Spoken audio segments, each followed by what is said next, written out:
Hey everybody! This multi-purpose Mexican chicken recipe is super easy to make and super delicious. We're making an authentic chicken tinga that everyone's gonna love, so let's get started.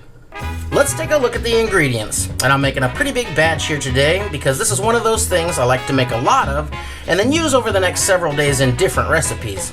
So I've got 2 pounds of shredded chicken breast, and I've made my own here, but if you want to go get a couple of those roasted chickens from your grocery store, that's going to work out just fine. I've got 6 or 7 Roma tomatoes, some white onion, I'll probably use about 1.5 of these. I've got chipotle pepper, and it really depends on how spicy you like this as to how much of this chipotle pepper you're going to use.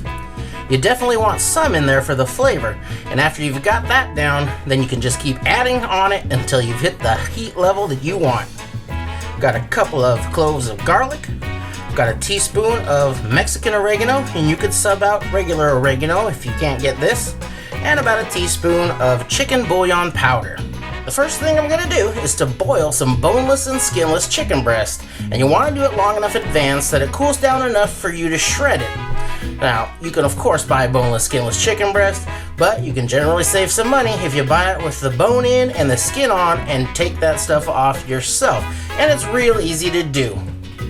I've got my bone in and skin on chicken breast here, and first thing I'll do is just to take the skin off, no problem. Just grab it and pull it off. And now, starting on the sort of narrow edge here, you can tell where the rib bones and the meat come together. It's along this little fat line.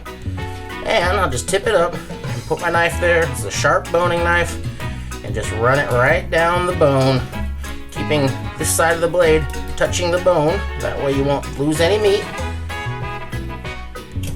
All the way down.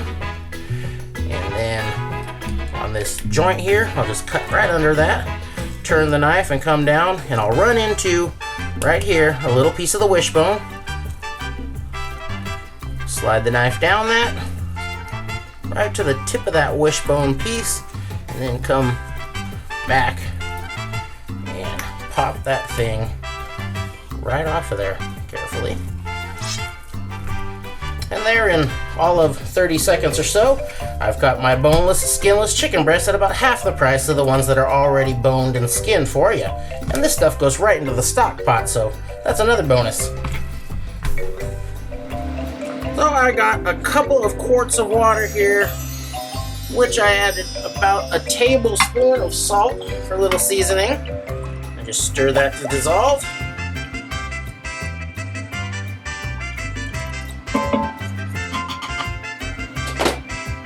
Now, get my chicken down in there.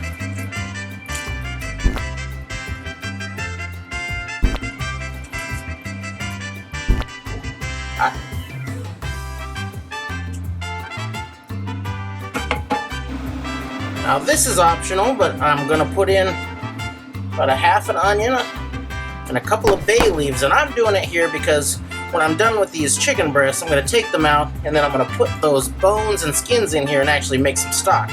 But that's completely optional. Just the salt water alone will get you where you need to go with this recipe. So we'll bring that up to a boil, and then gently boil that for 30 to 40 minutes, depending on how big your breasts are. And you don't need to cover this, just gently boil it, and make sure your chicken stays under the water the whole time. So my chicken breasts are done. Transfer them over here to cool. And then I'll put all my chicken bones and skins in here. Make my stock over there on the stove top. Now my chicken's nice and cool. I can just shred it by hand. So I'm going to start by dicing up the tomatoes pretty small. You could peel these if you want to, but I want to keep this from scratch and as simple as possible today. So I'm going to leave the skins on there, and it's not really going to affect it that much. And I'm also going to slice up these onions.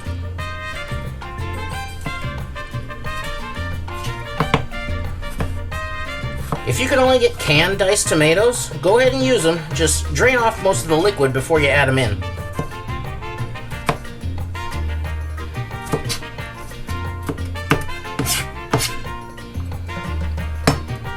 So I've ended up with about 4 cups of diced tomato here. So if you're using the canned, that'll be a couple of cans. Now you can cut your onions into half rounds like this. I'm going to cut mine just into thin slices in this direction.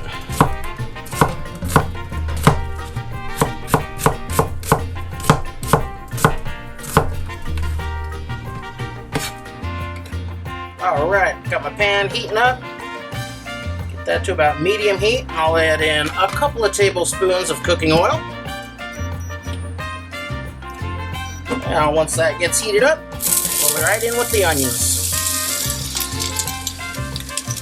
And we're going to cook these onions down for probably around 5 minutes until they start to get soft and translucent.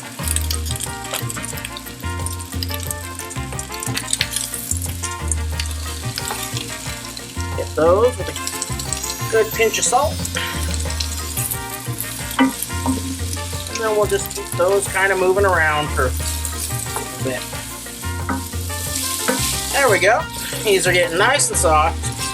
I don't want to caramelize them or anything, so right about now, I'll add in those 2 cloves of garlic. I've got them minced up. We're just going to kind of heat those up for 30 seconds or a minute. Whoa, smell just pops when you throw those in there. I love it. If you don't like the smell of garlic and onion sauteing, then you just need to get out of the kitchen. That's good.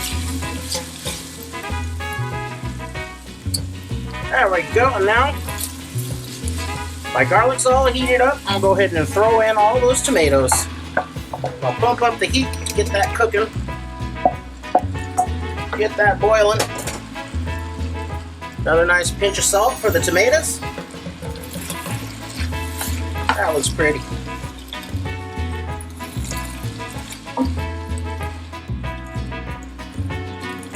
Now I'll bring this up to a boil, then reduce that down and let it simmer until those tomatoes get nice and soft and they'll kind of give up the liquid in them and make a nice little sauce here. Now I'll also add in the chipotle. I've got a couple of nice big ones here, but again, just adjust that to how spicy you want it. I'll break those up a little bit, and those have a lot of nice chili pepper and smoky flavor.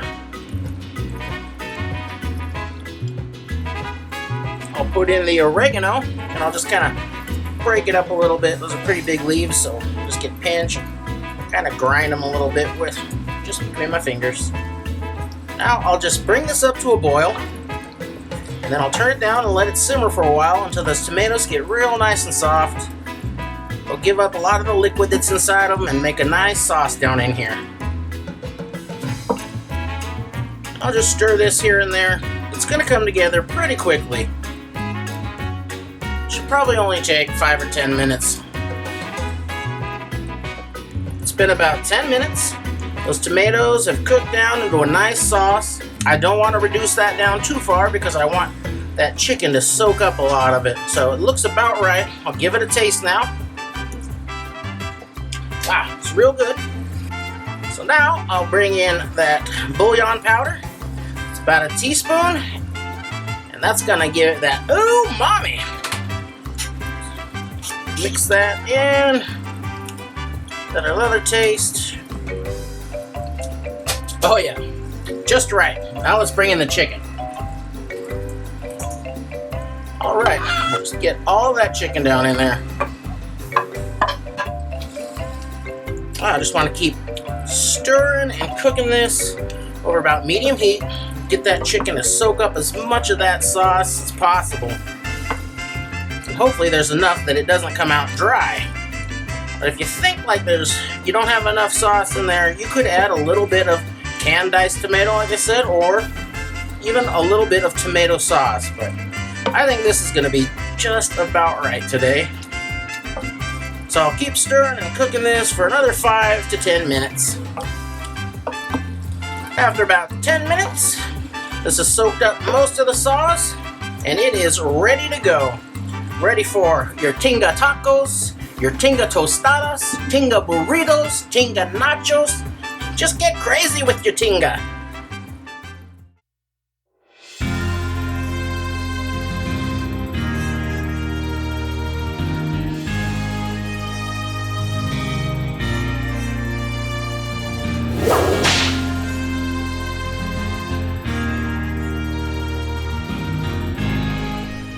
Now let's see how we did. All right, a little fresh guacamole on there. That does look great.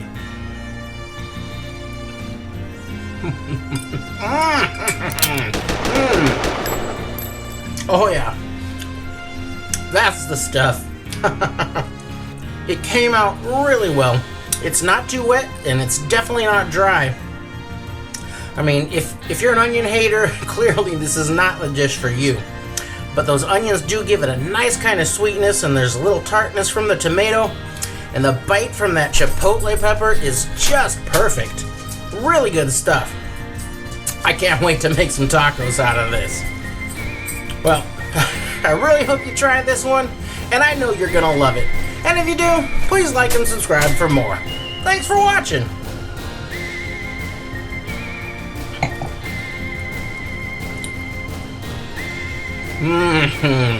Oh yeah.